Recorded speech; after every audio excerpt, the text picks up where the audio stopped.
So magandang araw para matuto. Welcome back sa YouTube channel natin o sa Facebook mo ito pinapanood. I-update ko uli kayo sa Japinoy project at kung ano na ang status nito ngayon. At ngayon pa lang, pwede nyo nang bilhin to, no? Kung gusto nyo, reselling ang gagawin natin. Papakita ko sa inyo kung ano itsura, ano rin yung vision ko. Kasi makikita nyo doon, ano pa wala pa siyang finishes Pero yung structure niya, nasa 80% na. So, habang nagkukwento tayo, tinuturo ko sa inyo yung mga spaces, ipopost ko rin yung perspective at yung idea kung ano magiging itsura nito pag natapos. Okay, so check this out! Isa namang magandang araw para matuto. Welcome back sa YouTube or sa Facebook page.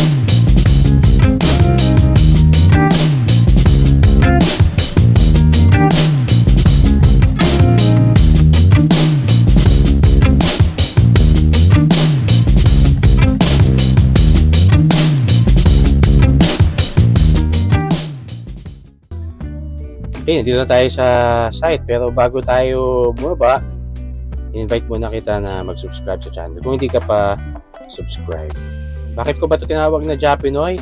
Pwede mong panoorin yung details doon sa mga previous videos ko about Japinoy, pero simply Japanese plus Pinoy.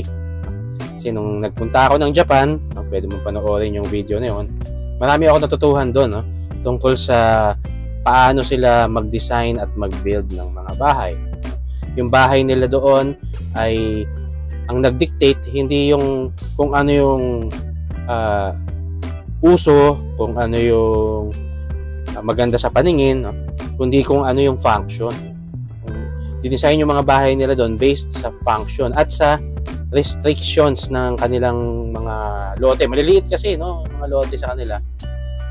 Parang ganito rin dito sa atin, maliliit yung cut ng mga lote. So, paano natin ma-maximize na functional, compact, at meron pa ring character, unique, kasi kada bahay unique. So, itong bahay nito unique din. Papakita ko sa inyo mamaya as we go along kung bakit ko nasabi na unique ito at functional and compact. Okay, tahan natin. Baba tayo. Ito yung itsura ng facade. Magkakaroon tayo dito ng mga decorative items. Magkakaroon tayo dyan ng fluted wall. PVC fluted wall. Tapos dito may ilalagay tayo dyan na fiber cement board na built-up wall. Tapos ang kulay nito sa exterior ay raw concrete. So parang plastered finish lang siya. Pero lalagyan natin ng sealer. Dito naman yung magiging perforated blocks. Ito yung driveway gate. At itong space na to pwede pa maging parking. Maluwag pa yan. Maganda tong property na to kasi kahit hindi siya ganun kalaki, para siyang corner lot. Meron siyang alley sa gilid. Tapos may puno.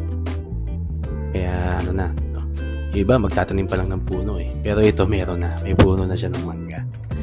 Added shade siya para hindi masyadong mainit yung space sa loob.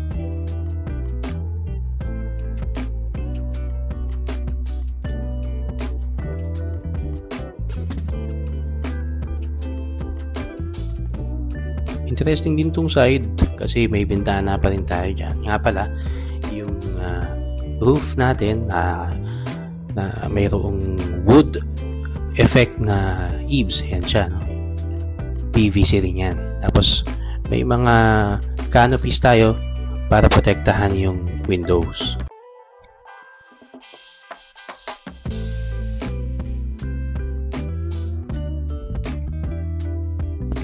Dito naman yung garage. Kasya dito ang isang SUV o kaya van. Doon sa dulo, dyan pwede maglagay ng washing machine. So, yan yung laundry space. Tatanggalin lang natin yan, dating septic tank. Dito tayo sa ground floor.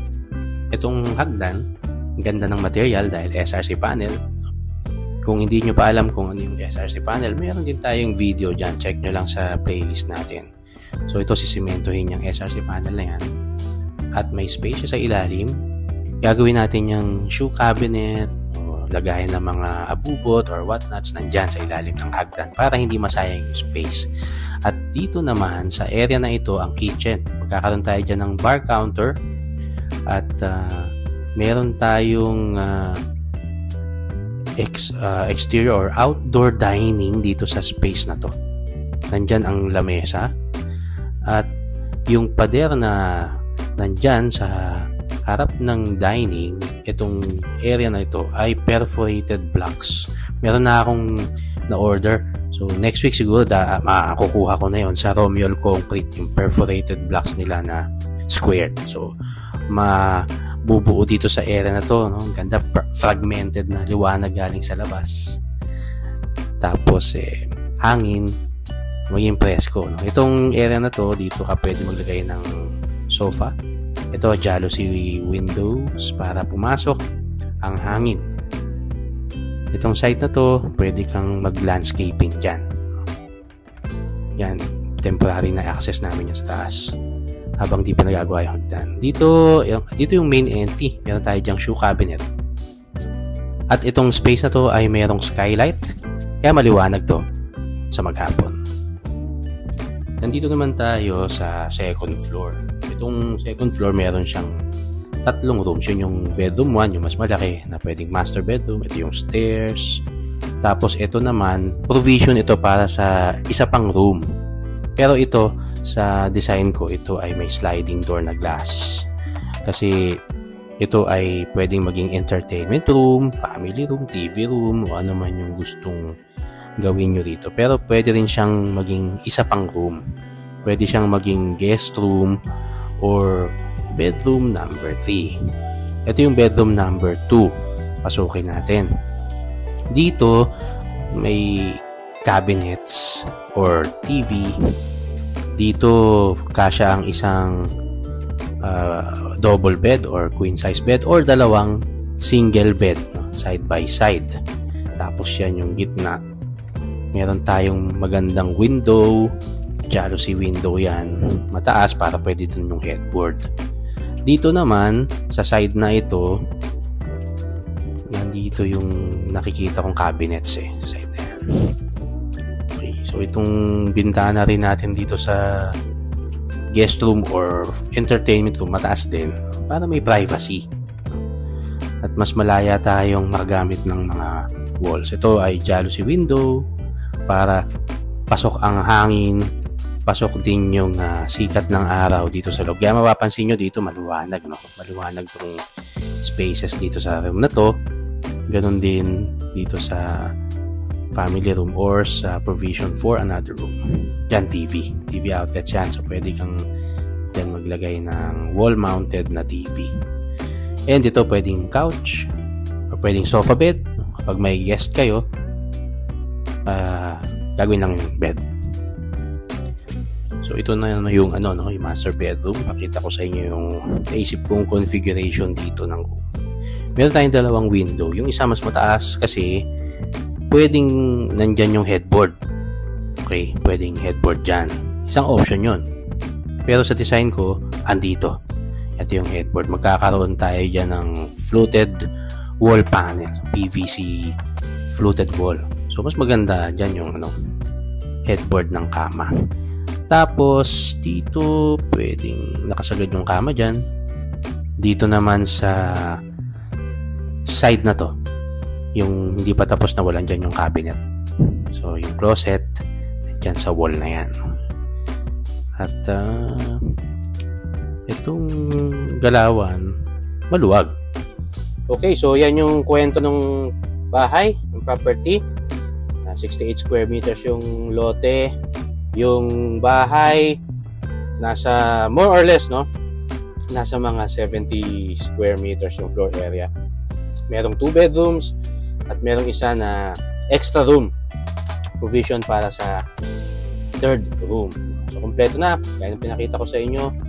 At maganda ang kalalabasan nito. Kung gusto mong bilhin to, mag-message ka lang sa email.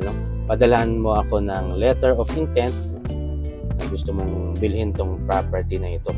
Kung gusto mo naman na magkaroon ng chance na maging part ng mga build and sell projects ko, at kumita rin as an investor, pwede mong puntahan yung link ng Google Form na nasa description ng video na ito. Ulitin ko, no?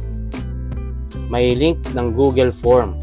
Fill out mo yung Google Form na yon at usap tayo paano ka rin kikita sa build and sell business natin. Okay, so maraming salamat po. Kita po tayo ulit sa susunod nating videos. Ingat po tayong lahat. Ako po si Architect Ed. Bye!